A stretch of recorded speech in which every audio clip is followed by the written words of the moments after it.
Each minute, $23 million in global taxpayer money goes towards subsidizing fossil fuels, industrial fishing, and livestock farming. These are the three most devastating industries to the environment, and yet they're massively bailed out by government subsidies. That doesn't make any sense. So why are we all talking about individuals needing to choose to eat more fruits and vegetables and plant-based options? Why don't some of us talk about the institutional changes that we need?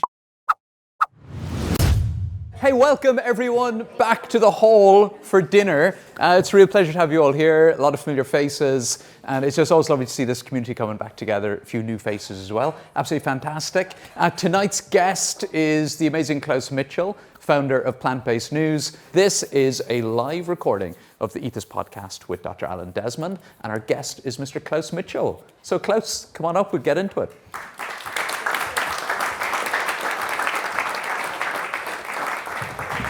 You know, I know a ton of people who are very active in campaigning for a more sustainable approach to food and food production, for healthier people, a healthier population, and a healthier planet.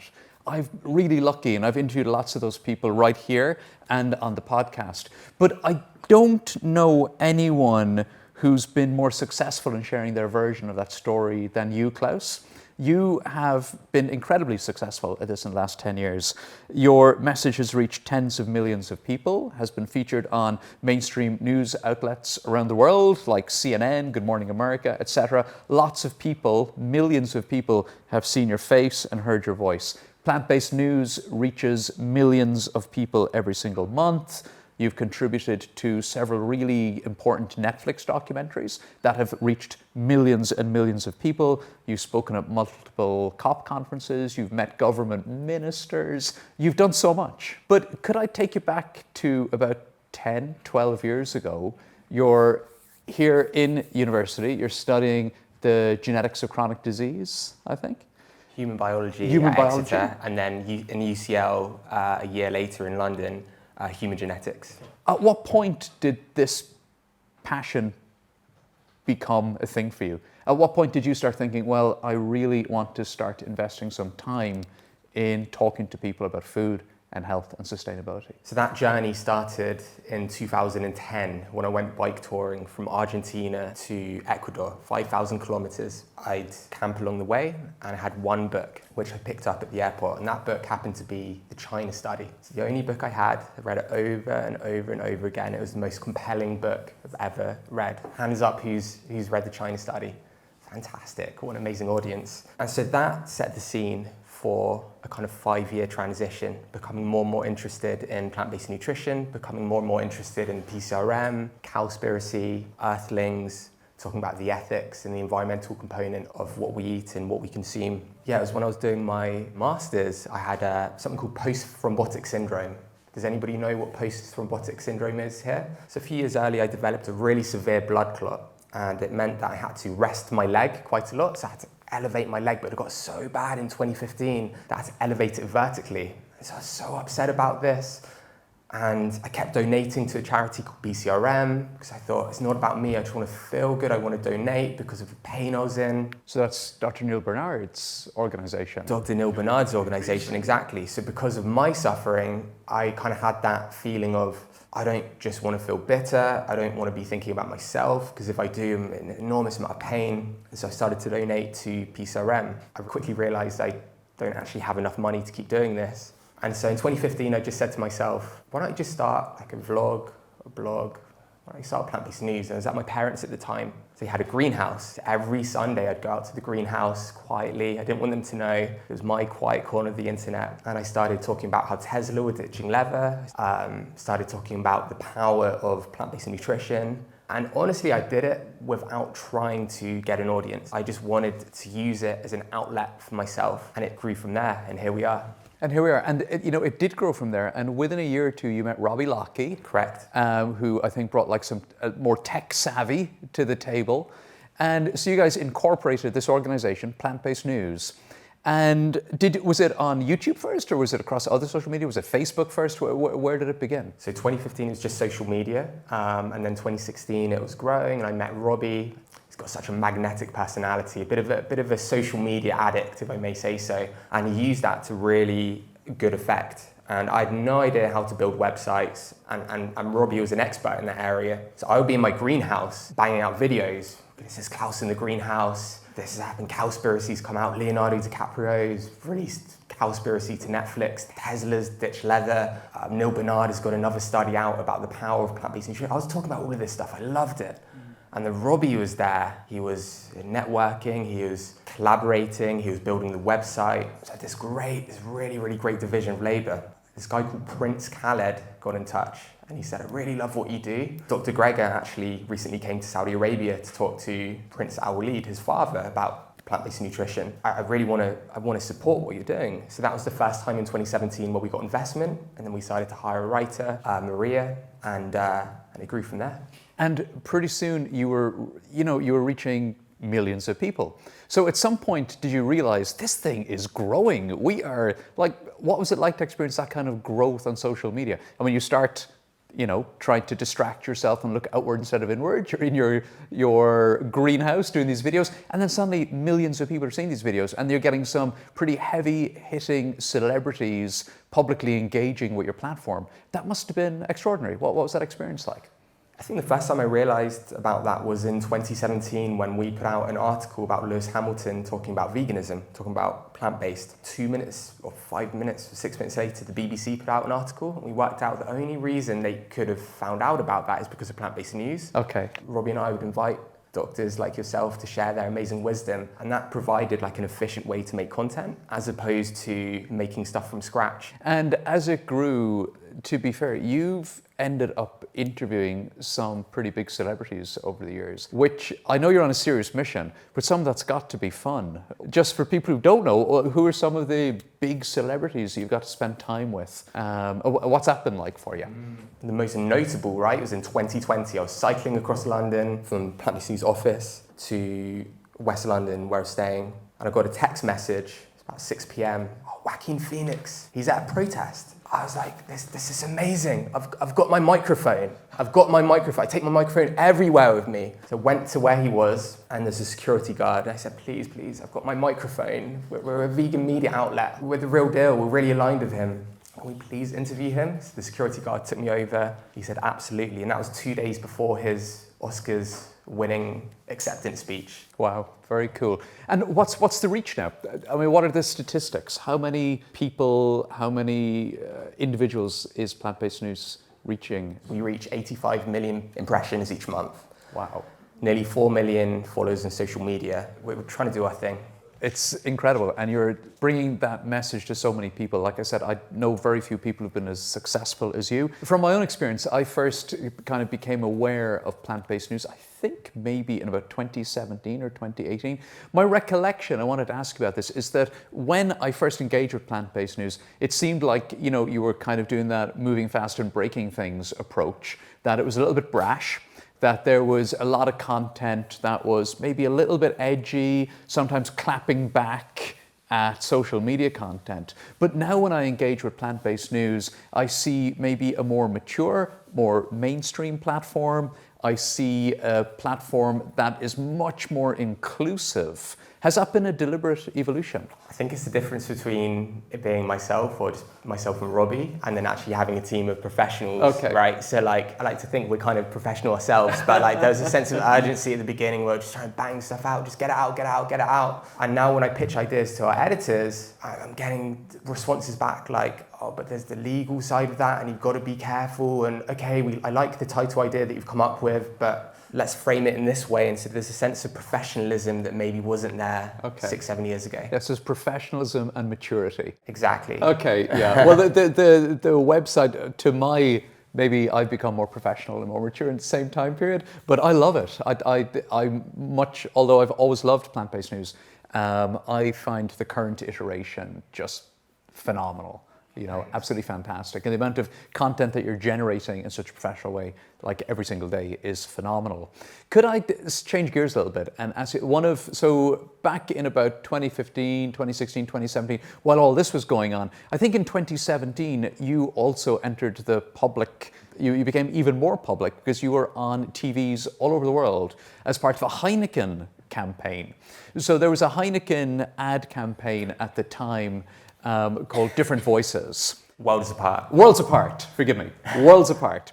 So I went back and ahead of interviewing you today, I went back and watched some of those, and I remembered them from when they were big, because it seems like at that time, like advertising campaigns that were on TV could actually really influence the mainstream and be featured on news programs and in the public conversations.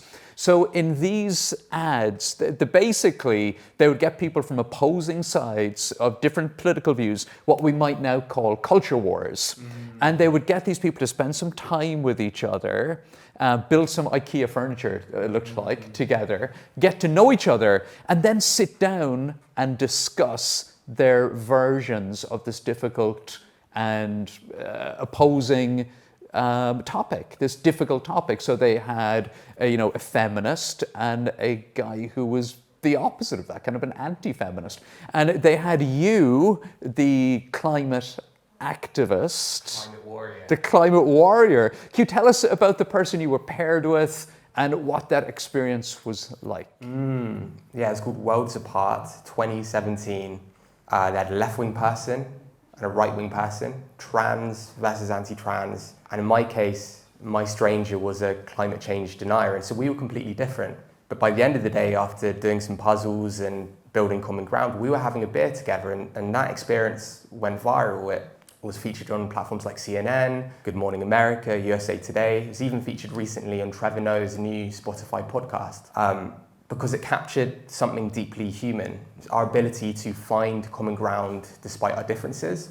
And that's really what I've been trying to do since 2017, trying to appeal to your typical right-leaning person that might not ostensibly be into the environment. I'm trying to bridge that gap. And I have to say, with the climate change denier, we were having a beer together. This guy did care about the environment. It's just in this culture wars kind of environment, things are so divisive where you end up representing a position you don't even necessarily believe in. It's interesting watching those ads again, and they're 10 years old. I thought they're more relevant now than they were then, because in many ways, social media, which can be a force for good, you've done so much good through social media. I have found social media has been an incredible positive influence in my own life and career, but it can be so dividing. We need more of let's put aside the beer promotion for a second, but we just need more of those conversations. I remember maybe a year or so ago, I was traveling in Australia for a medical conference I was presenting at, and I ended up sitting next to a guy on a flight for an hour and a half,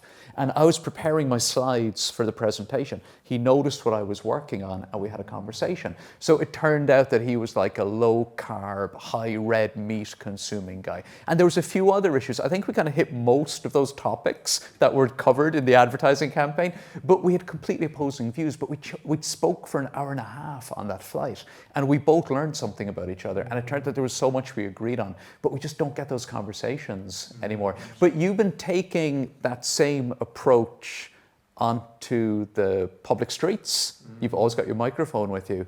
But you've also taken that approach into 10 Downing Street, right? You've got a good memory, well researched. So it wasn't 10 Downing Street, it was in Parliament. Oh, okay. There was like a roundtable event for sustainability. Yeah, so what was that experience like? Yeah, it was a good experience. There's a guy called Chris Grayling, the MP. He was a member of Parliament. Well-meaning guy. He was just trying to play the middle ground, even when the truth was on one side. So he was saying the thing with food and its environmental impact is, yes, beef is really bad for the environment, but then you've got the vegans and they eat soy. And I was there with Heather Mills, we're just pulling out our hair, biting our tongues. We're like, Chris, you just got it wrong. Most of the soy is fed to farmed animals. That's just most of it, like about 85%? Yeah, 77%. Okay, 77%. 77%. Only 7% of soy produced around the world is for human consumption. And he was receptive after we explained that, but there's so much misinformation, there's so many barriers you need to go through and hoops you need to go through to break it down for people. It's so frustrating. But that's why what you do matters so much, because you took that information and the next time that Chris Grayling as a government MP, was sitting at a table making an important decision, he's got Klaus Mitchell's information to bring to that table. So thank you for bringing that message to the people, the decision makers in the country. It's so powerful. You know, I interviewed George Monbiot here at the Hall previously, and if I would just share that on the podcast recently. And it always occurs to me that, you know, when in my practice, so what I do as a doctor, so I meet people who are by no fault of their own eating a very unhealthy diet. It's the diet that's presented to them. So they've grown up here in the UK, so they're eating a standard British diet, which is a highly processed, high meat, high dairy, high junk food, plant deficient diet. So I want them to make positive changes, but I've got to meet my patient where they are. And I've talked before about how I will basically start by asking, do you eat 3 servings of fruit, 3 servings of vegetables, 3 servings of whole grains a day? And sometimes the positive change for that individual might just be eating fruit because they don't eat any fruit. Or it might just be eating some whole grains because they don't eat any whole grains. So I've got to meet them where they are. But as George Monbiot pointed out, the climate emergency is so urgent that we can't always meet people where they are anymore when it comes to having those discussions. So rather than meeting people where they are, we kind of have to grab them, like George does so effectively, and say, okay, you're over there, but I'm grabbing you because you need to be over here if we're going to make a change. What's your approach to that conundrum? Here's my approach recently in the speeches I've been doing recently, right? I go through the planetary boundaries. There's 9 planetary boundaries. There's biosphere integrity, which refers to biodiversity. There's land system change, fresh water change, biogeochemical flows, ocean acidification, plastic pollution, aerosols, ozone depletion, and finally climate change. But for some reason, we've got this obsession with only talking about the climate. And I think there's a certain level of irony with that because climate and carbon is the most divisive, politically loaded. So why are we talking about the issue that is the most divisive and politically loaded? It doesn't make any sense. So what I say to people is talk about clean air, clean water, biodiversity. Let's talk about these other environmental issues. This is far more effective to actually building common ground. I mean, your typical like right-leaning conservative, they do care about the environment. They care about their neighborhoods being cool. They care about the water they drink being clean and the air being clean.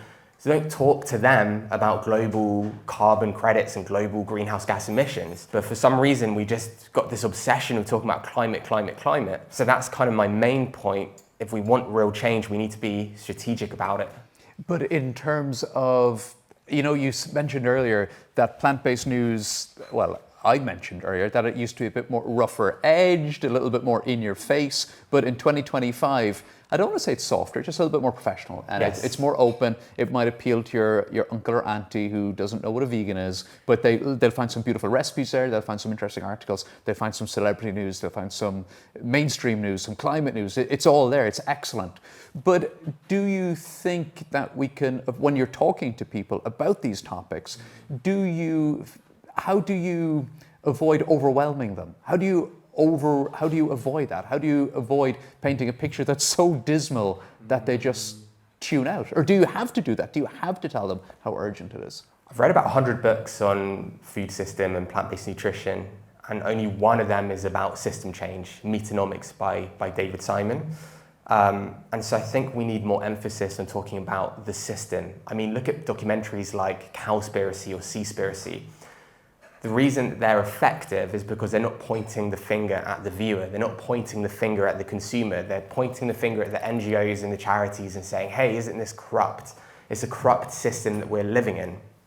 And I think we got to do that with consumers when we have conversations with citizens and people, rather than saying meat is murder, or rather than saying going plant-based is the single biggest thing you can do for the environment. Yes, we need to have those conversations, but we need to say that, you know, the meat industry only exists because we're bailing it out to the tune of billions each and every year. Those figures are incredible. If you look at the EU budget, for example, I'm a big fan of the EU. I'm very proud that I still have my EU passport, being from Ireland. But the EU has a budget of, I think someone can fact check this for me, but about 180 billion euros per year is the EU budget. And 40 billion every year is spent on agricultural subsidies to prop up the meat and dairy industry. animal agriculture. Yeah. And I get it, we need food. Obviously, they need to support food, but they are spending a huge proportion of their annual budget on meat and dairy. Makes no sense. There's a report in 2023 by World Bank, right? And they found each minute, $23 million in global taxpayer money goes towards subsidizing fossil fuels, industrial fishing, and livestock farming. These are the three most devastating industries to the environment, and yet they're massively bailed out by government subsidies. That doesn't make any sense. No. So why are we all talking about individuals needing to choose to eat more fruits and vegetables and plant-based options? Why don't some of us talk about the institutional changes that we need, surely? Absolutely. And if we think that we can't get people eating a healthier diet through institutional change and legislation, we just need to look at the institutions and legislation that are in place at the moment that are really putting us in a position, just like the patients that I see at my clinic time and time again, where they don't eat any fruits, they don't eat any vegetables, they don't eat any whole grains. They haven't made that decision consciously. It's because the system, the food system that they live in, is not serving them those foods and is making those foods prohibitively expensive and difficult to come by. You know? There's an Emmy award-winning journalist called Klaus Mitchell. I don't know if anyone here is familiar with her, but she's calling on Elon Musk and Donald Trump to cut the animal agriculture subsidies. $38 billion each year goes towards meat and dairy subsidies in the US. Wow. That's shocking, but what's even more shocking is the fact that only 0.04% of that amount goes towards fruits and vegetables. Why is there that disparity? It'll be okay if we're bailing out meat and dairy and the fruit and vegetables. There's probably more logical, consistent argument to that, but why is it one, not the other? And it explains why 4 apples cost more than 4 beef burgers.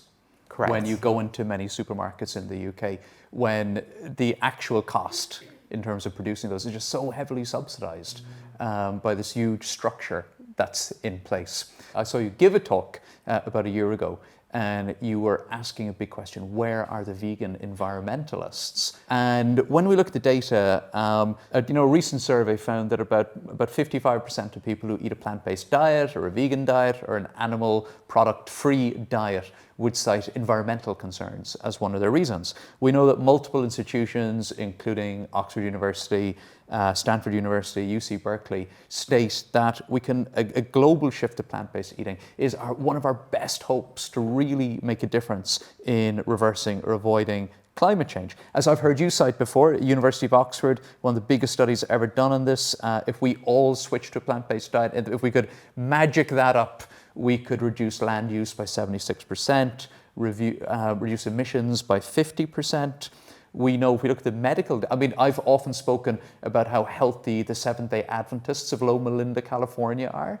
They eat very little meat. Some of them don't eat any meat at all. Among that population, the individuals with the lowest impact diet, of course, are the individuals who don't eat animal products.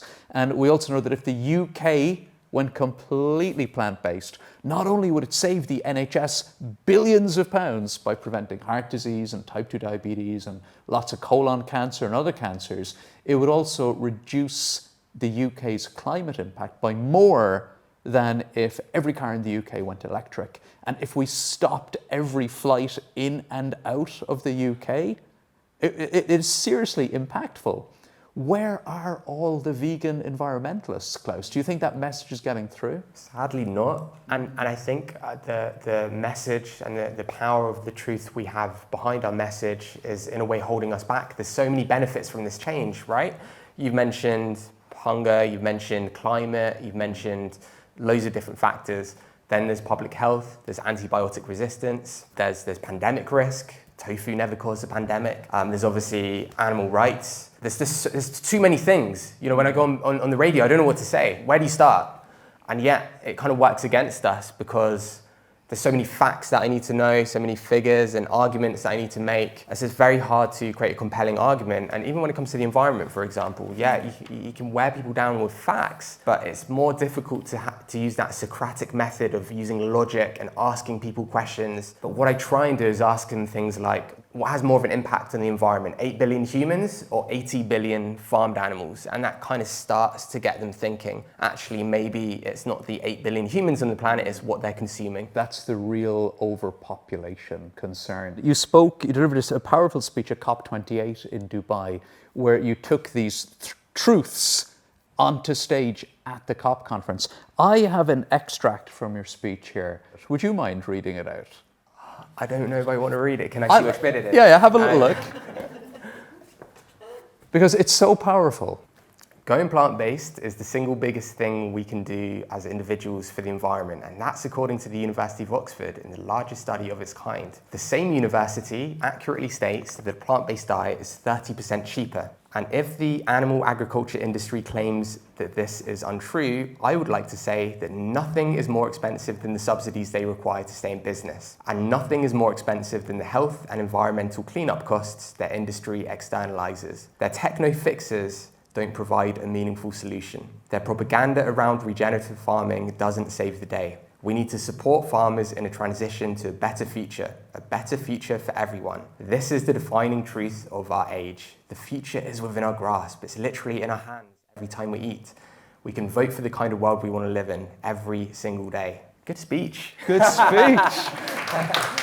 So that is why I was in the flow in COP28. You were, right? So every year, countries that have signed up to the UN climate commitments meet at the Conference of Parties, the COP climate conference. Yes. So that's just an extract from a speech that you shared at that conference. What feedback did you have from your audience? People just love to put the focus on fossil fuels. I don't know what it is about fossil fuels. It's just that people are just obsessed with it. And I think it's subconsciously because we can't actually change emissions from fossil fuels. Like, how are we meant to do that? It's not within our grasp, as I've said in that excerpt. And so I think subconsciously people don't want to talk about food because they don't want to change themselves. This is so rare to have something you do 3 times a day which really makes an impact. You know, I'd ask what's more of an impact on the environment, 8 billion humans or 80 billion farmed animals? And they wouldn't just say 80 billion farmed animals. There's just a reluctance to accept the truth. It was bizarre. Absolutely. Even when I broke it down. Even when you break it down, it's such a positive message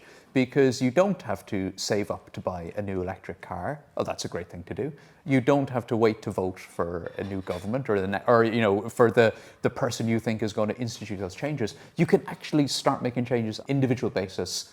Like right now, the meal we're going to enjoy in a few minutes is a step in that right direction. Can I ask you about something else? You mentioned it a moment ago. You have contributed to some really extraordinary documentaries. And I think that's another medium that has really helped to influence the way people think and talk about food and health. You mentioned Cowspiracy, how important that was in your own journey. Can you tell us about the documentary Seaspiracy? I think a lot of people, when they think about animal agriculture, they kind of forget that the fishing industry is a huge part of animal agriculture. And Seaspiracy really shone a light on that. Can you, just for anyone here who is thinking, they were thinking about asking us in the live Q&A later, what about fish? Which I think I get that question like every single day, at least 2 or 3 times, right after where do you get your protein? What about fish is one of the most common questions. Why do we, if we're talking about environmental sustainability in food systems, why do we have to talk about fish?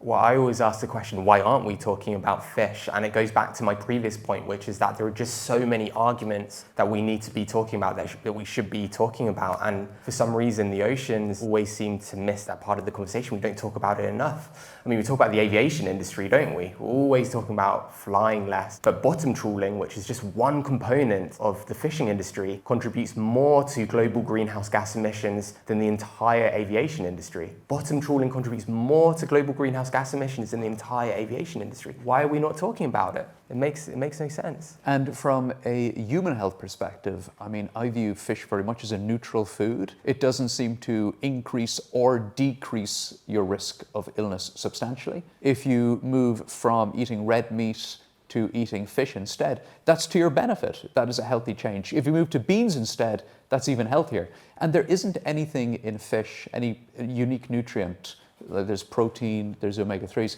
that are not available to you within a healthy plant-based diet for more sustainable and arguably healthier sources. When you worked with, on that basis, the only reason to continue eating fish within your diet, really, you could argue, is just because you like to eat fish, because you like the taste of it, and you like chewing it and eating it, and you find it enjoyable. There are plant-based alternatives that are pretty indistinguishable from that experience. So I think that argument is beginning to fade away. You mentioned earlier Cowspiracy was a big influence in your own personal journey. Was it nice to work with Kip Anderson and the team? That must have been a kind of a full circle moment. Yes, so I didn't work. So he produced it, right? Did you help with the script? So with Seaspiracy, one of my first vegan friends was this guy called Ali Tabrizi. So when I was so after the greenhouse, I moved to the boathouse. So it was, rather than hi, I'm Klaus from the greenhouse, it was hi, I'm Klaus from the boathouse. This is in 2016. And Ali used to come out and hang out on the boat, and we were good friends. And he was working on Seaspiracy. Started as a YouTube video, he pitched it to Kip. So he directed it and stars in it. He started the face of Seaspiracy. And he's in the movie, right? He's the face, he's the director of Seaspiracy. But before, when it was just an idea, he put together a YouTube video and he presented it to Kip.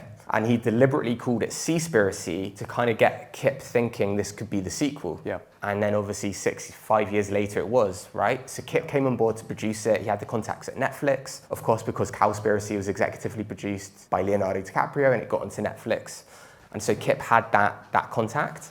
And I helped a little bit on the script. I remember going down to Kent to hang out with Ali, and we would watch some of the first drafts. I tell you what, first drafts are not what they are today. Like, that film has had an evolution, and it's just amazing to see. I think it's reached like 50 billion impressions in the first week. This is an insane number of impressions, and it did so top 10 Netflix documentaries in multiple countries around the world. It's a phenomenal success. It really made such an impact. It became one of the kind of hooks that came out of that hook. That's a terrible pun. But one of the hooks that came out of that documentary was the argument that it made that there, in this current era, there isn't any such thing as sustainable fishing. And there's a marine biologist, Dr. Sylvia Earle, in the documentary, who warns that if we continue extracting 2.7 trillion fish per year from the ocean, essentially there won't be any fish left by about 2048, which isn't that far away. I was looking back at some of the media coverage, because that was huge, right?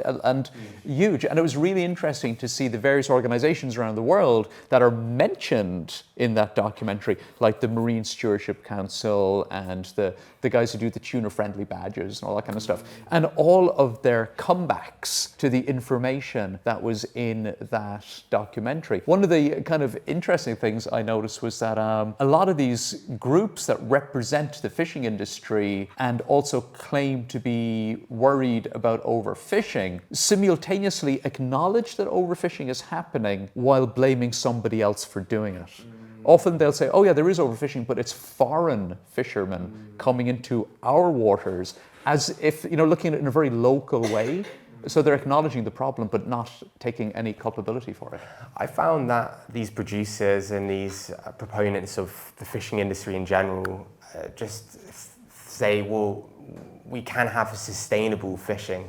But what I say back to that is, we've lost 90% of large fish in the ocean. So how on earth are we meant to fish sustainably, right? If we've lost 90% of the large fish, then why don't we just leave the ocean alone? Why are we trying to fish the last 10% more sustainable? I mean, if we cut down 90% of the rainforest, how mad would it sound if we said, okay, we need to cut down the last 10% more sustainably? Slowly. No, leave it alone.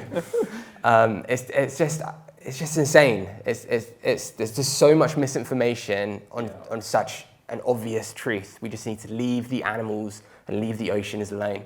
It can feel a little bit overwhelming, but the fact that you are still so passionate about talking about sustainability means to me that you see this as highly relevant, yes, effective, and important.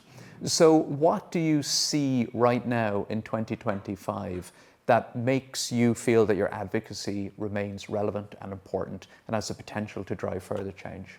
I think shifting away from the consumer, don't put the blame, don't point the finger towards the consumer, as we were saying before. There's a lot of data coming out and science being published around nudge theory. So nudging people in the right direction. I feel like in 2016 and 2017 and 2018, we're on so much of a roll that we kind of got ahead of ourselves. We go, yeah, vegan. I even did a speech called "The World is going to go vegan." I would never do that now in 2025. It was mad. But back then, people actually listening. And at that time, the environmental movement was it felt like it was reaching a tipping point, yes. right? The school strikes were happening. Greta Thunberg was a global celebrity. And so much momentum. But then, of course, COVID put us all into our homes, into our houses, looking inward, and we kind of moved away from that. But do you think that we can get back to that point? I think we need to make the economic argument better. The meat industry and the fishing industry, they wouldn't exist if they weren't propped up every minute by massive taxpayer funding. They just wouldn't exist. The politicians at the moment that are getting into power talk about free market capitalism. Okay, let's give you what you want, Donald Trump. Let's give you what you want, Nigel Farage. We would live in a vegan world, but they're not consistent with wanting free market capitalism. So I think we need a mover or a shaker, somebody to come in to really make that compelling point, rather than what we did a few years ago, which was focus on individual behavior change. Go vegan, go 100% plant-based. No, just take away the taxpayer money, and then we would go vegan without realizing it. You spoke at Exeter University yesterday. So what's it like going into your old university to bring this message to university students? And how receptive are they? How engaged are they? Well, when I was at university in 2013, I was part of the Veg Society. And guess how many people were part of that society? There was 4, and one of them was my housemate because he wanted to be a treasurer of some society for his CV. So there's 3, and one of them was me, so there's 2, yeah? 30 people came along to the talk yesterday. That's 10 times more than 2013. So still small town, but way more than in 2013. Which is good, right? We've got to ride that wave. At the moment, there's a lot of pushback, but I think we just got to hang in there. Also, the other thing I'll say is there's been a lot of people that have come and gone.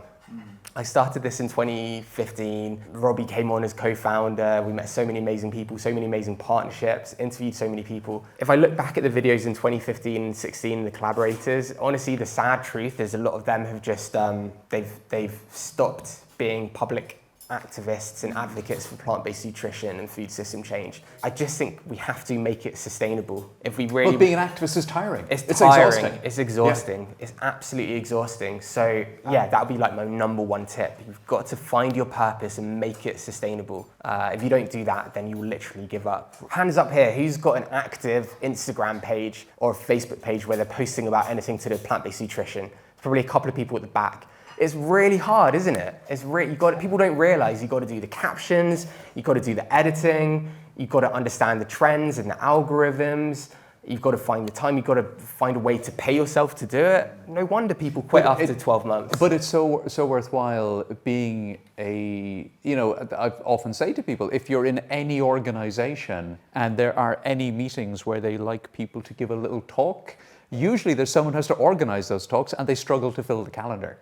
So if you can find any excuse to even talk to a very small group of people, and like we said earlier, so you spoke to Chris Grayling, you have put that information, that absolutely fact-based information about how much we need sustainable, more plant-based systems into so many people's consciousness that it can really, really, really make a difference. You know, I know I already had you quote yourself. I was just going to read another quote that came to mind when I was thinking about this question. So a few years ago, I was over at Neil Bernard's conference in Washington, D.C. And I arrived there a day early. I took a big, long walk around Capitol Hill, around the residential areas, just to shake off the jet lag. I did exactly the same thing when I was there in 2019. Yeah, it's beautiful. Beautiful walk. Absolutely stunning. But I saw one of these typical, in the US, they have like these lawn signs, particularly in Washington, like little political messages in front. And I read one, and it was a quote that somehow I hadn't seen before. And it was a quote from Margaret Mead. And it said, "Never doubt that a small group of thoughtful, committed citizens can change the world. Indeed, it's the only thing that ever has." And it seems so relevant to the movement that you're involved with. And it seems like the folks at Plant-Based News are one of those incredibly dedicated, thoughtful, committed groups of citizens. we've tried to expand the team so quickly and it always backfires. And at the moment, we've got an editor, we've got a social media manager and a couple of assistants. We've basically got 6 or 7 core members of staff. 6 or 7 well-meaning, highly qualified, highly efficient people. You can literally do so much. I also say this to people. If you're doing a form of advocacy and you think it's a waste of time, it's really not. Even if you want to do a talk and like one person shows up, having that conversation, you don't know the ripple effect of that. You don't know what that person will say to other people. Or even if they don't say anything to other people, you get better at public speaking. So then when there is a crowd of people, you're a more effective communicator. Or if you're editing a video and you get sad that it only gets 2 views and both of them from your mum, that's taught you how to edit. So then when you see something next, you know how to edit and you can get something out. So momentum breeds momentum. Don't ever feel like you're not making a difference, because I promise you you're not. Those are good words to finish part 1 of the conversation on. Klaus Mitchell, thanks very much. Thank you very much.